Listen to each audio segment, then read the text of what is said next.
السلام علیکم دوستو آج ہم آپ کو امام اعظم رحمہ اللہ کے بارے میں بتائیں گے۔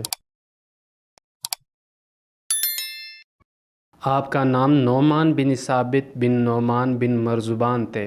آپ نسل سے فارسی تھے اور کبھی کسی کی غلامی میں نہیں آئے تھے۔ آپ 80 ہجری میں پیدا ہوئے۔ آپ کے والد حضرت ثابت بچپن میں حضرت علی رضی اللہ عنہ کے خدمت میں حاضر ہوئے تھے۔ حضرت علی رضی اللہ عنہ نے ان کے لیے برکت کی دعا کی۔ اللہ نے یہ دعا ان کے حق میں قبول فرمائی۔ امام صاحب عجمی النسل تھے۔ آپ کے خاندان ایک مشہور اور معزز خاندان تھا۔ فارس میں رئیس شہر کو مرزبان کہتے جو امام صاحب کے پردادا کا لقب تھا۔ دوستو امام ابو حنیفہ رحمہ اللہ 80 ہجری میں عراق کے دارالحکومت کوفہ میں پیدا ہوئے، اور اس کی وضاحت آپ کے پوتے اسماعیل بن حماد سے بھی ہوتی ہے۔ دوستو بخاری اور صحیح مسلم کے حدیث میں ہے کہ آقائے دو عالم صلی اللہ علیہ وآلہ وسلم نے ارشاد فرمایا، اگر ایمان ثریا ستارہ کے پاس بھی ہو اور عرب اس کو پا نہ سکتے ہوں تو بھی اس کو ایک فارسی آدمی پا لے گا۔ جلیل القدر عالم وحافظ علامہ جلال الدین سیوطی رحمہ اللہ اور امام ابن حجر مکی اس حدیث سے قطعی طور پر امام ابو حنیفہ رحمہ اللہ کو مراد لیتے ہیں، اس لیے کہ کوئی بھی فارس کا رہنے والا امام صاحب کے برابر علم والا نہیں ہو سکا، کیونکہ چاروں ائمہ کرام رضی اللہ عنہم اجمعین میں سے صرف امام اعظم ابو حنیفہ رضی اللہ عنہ فارسی النسل تھے۔ حضرت مسعر بن قدام علیہ الرحمہ نے فرمایا، مجھے کوفہ میں 2 بندوں کے علاوہ کسی پر رشک نہیں آیا، فقہ میں امام اعظم ابو حنیفہ اور زہد و تقوی میں امام حسن بن صالح۔ امام محمد بن بشر فرماتے ہیں کہ جب میں امام سوری کے پاس آیا تو انہوں نے مجھ سے پوچھا، کہاں سے آئے ہو؟ تو میں نے عرض کی، امام ابو حنیفہ علیہ الرحمہ کے پاس سے ہو کر آیا ہوں۔ تو فرمایا، بے شک تو اس شخص کے پاس سے ہو کر آیا ہے جو روئی زمین پر فقہ میں سب سے بہتر ہے۔ حضرت عبداللہ ابن مسعود رضی اللہ عنہ کے پڑپوتے حضرت قاسم علیہ الرحمہ سے سوال کیا گیا کہ آپ امام اعظم علیہ الرحمہ کے درس میں شریک ہوتے ہیں؟ تو حضرت قاسم علیہ الرحمہ نے فرمایا، امام ابو حنیفہ علیہ الرحمہ کی مجلس سے بڑھ کر کوئی مجلس نہیں جہاں لوگ بیٹھتے ہیں۔ حضرت مالک بن انس رحمہ اللہ نے فرمایا، میں نے امام اعظم ابو حنیفہ رحمۃ اللہ علیہ کو دیکھا ہے کہ اگر وہ اس ستون کو سونے کا ثابت کرنا چاہے تو دلائل سے ثابت کر دیتا ہے۔ حضرت عبداللہ ابن مبارک رحمہ اللہ فرماتے ہیں کہ اگر کوئی معروف اثر ہو جس میں رائے کی ضرورت ہو تو امام مالک، امام سوری اور امام اعظم رحمہ اللہ کی طرف رجوع کرنی چاہیے۔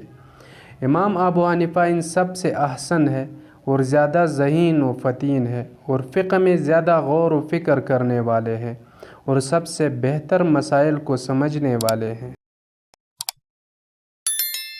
ایک شخص مسجد میں امام ابو حنیفہ رحمہ اللہ کے پاس سے گزرا۔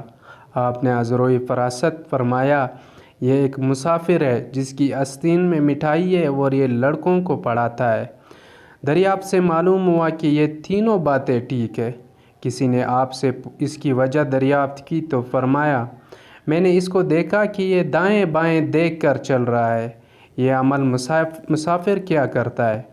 پھر میں نے دیکھا کہ اس کی آستین پر مکھیاں بیٹھی ہے، جو اس بات کی علامت ہے کہ اس کی آستین میں مٹھائی ہے، اور میں نے دیکھا کہ لڑکوں کو ایک مربی کی نظر سے دیکھ رہا ہے، جو اس بات کی علامت ہے کہ یہ لڑکوں کو پڑھاتا ہے۔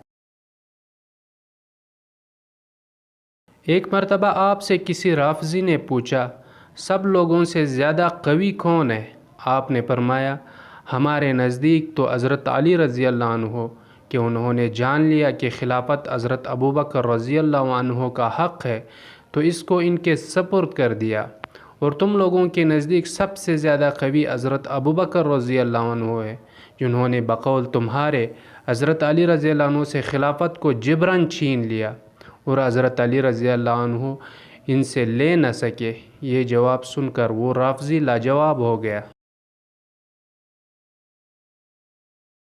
حضرت ابو قاسم نے اپنی رسالہ کے باب التقوی میں فرمایا کہ امام ابو حنیفہ رحمہ اللہ اپنے قرضدار کے درخت کے سائے میں بیٹھنے سے بھی بچتے تھے اور فرماتے تھے جس قرض سے نفع ہو وہ سود ہے۔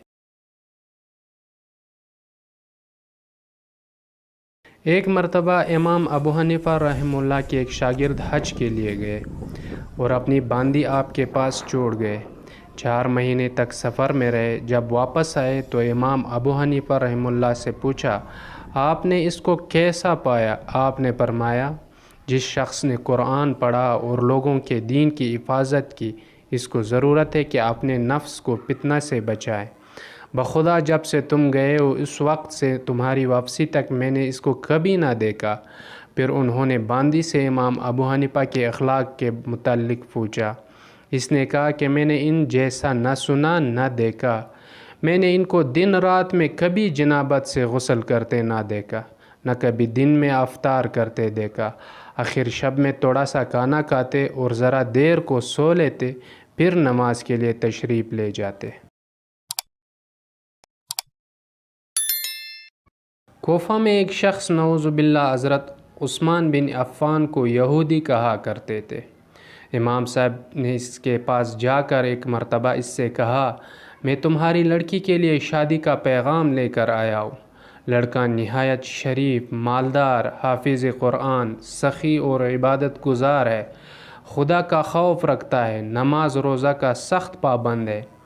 یہ سن کر اس نے کہا میں تو اس سے کم حیثیت والے شوہر پر راضی تھا، یہ رشتہ بہت خوب ہے۔ امام ابو حنیفہ رحمہ اللہ نے فرمایا مگر ایک بات ہے، وہ یہ کہ لڑکا یہودی ہے۔ یہ سنتے ہی اس نے شدت سے انکار کرتے ہوئے کہا آپ یہودی سے میری لڑکی کا شادی کرنا چاہتے ہو؟ امام ابو حنیفہ رحمہ اللہ نے جواب دیا تمہارے خیال کے مطابق رسول اللہ صلی اللہ علیہ وآلہ وسلم نے اپنے 2 صاحبزادیوں کی شادی یہودی سے کی تھی۔ یہ سنتے ہی اللہ تعالیٰ نے حق کے لیے اس کا دل کھول دیا۔ اس نے فوراً استغفار کی، اللہ سے معافی مانگی اور آئندہ ایسی بات نہ کرنے کا عزم کر لیا۔ امام اعظم ابو حنیفہ رحمہ اللہ جہاں فقہ کے امام تھے، اسی طرح آپ کو تصوف میں بھی امامت کا درجہ حاصل تھا۔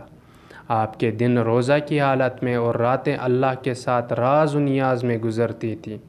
علامہ ذہبی رحمہ اللہ فرماتے ہیں رات کو نماز تہجد کے لیے کھڑا ہونا اور عبادت کرنا امام ابو حنیفہ رحمہ اللہ سے بتواتر ثابت ہے۔ اسی وجہ سے لوگوں نے آپ کا نام کیل رکھا تھا۔ آپ 30 سال تک رات بھر عبادت کرتے رہے اور ایک رکعت میں ایک ختم قرآن شریف کرتے تھے۔ آپ نے 40 برس تک عشاء کے وضو سے فجر کی نماز پڑھی۔ رات بھر قرآن شریف پڑھتے اور رات کو خوف الہی سے اس قدر روتے کہ آپ کے ہمسائے آپ پر رحم کھاتے۔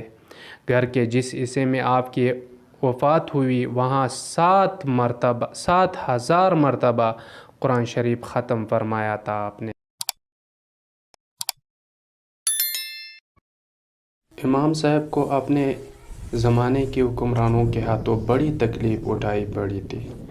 اموی دور میں امیر عراق ابن حبیرہ نے آپ کو عہدۂ قضا پیش کیا اور انکار پر 110 گھوڑے اس طرح رسید کیے کہ روزانہ ایک گھوڑے پر لے جا کر 10 گھوڑے مارے جاتے تھے اور امام صاحب انکار کرتے تھے۔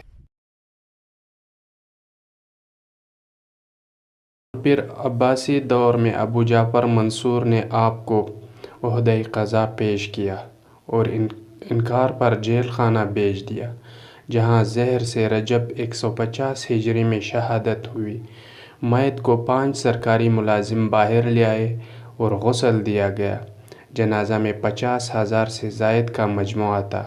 6 بار نماز جنازہ پڑھی گئی اور مشرقی بغداد کے مقبرہ خیزران میں دفن کیے۔ عہدۂ قضا قبول نہ کرنے پر درے مارنے یا زہر دے کر جان لینے کی اندرونی وجہ کچھ اور تھی۔ امام صاحب کے نزدیک اموی اور عباسی امراء اسلام کے جادۂ مستقیم سے دور تھے اور ظلم و زیادتی میں حد سے تجاوز کرتے تھے۔ اس لیے عہدۂ قضا کا عہدہ قبول کرنا ظلم و جبر میں تعاون کرنے کے مترادف تھا۔ اس دور کے محتاط اہل علم و فضل کا یہی رویہ تھا، اور وہ ان حکومتوں میں کسی قسم کا عہدہ لینا معصیت سمجھتے تھے۔ امراء و خلفاء ان کے رویے سے غیر مطمئن اور خائف رہا کرتے تھے۔ یہی وجہ تھی کہ ہر بار امام صاحب کے انکار کرنے پر وہ درے مارتے تھے، اور آخر میں عباسی دور میں ان کو زہر دے دیا گیا۔ دوستو، یوں تو ابو حنیفہ رحمہ اللہ کی زندگی بے شمار فضائل و واقعات سے بھری پڑی ہے، لیکن ہم نے آپ کے لیے آپ کی زندگی پر مختصر روشنی ڈالی ہوئی ہے۔ امید ہے آپ کو ہماری یہ کوشش اور یہ ویڈیو پسند آئے گی۔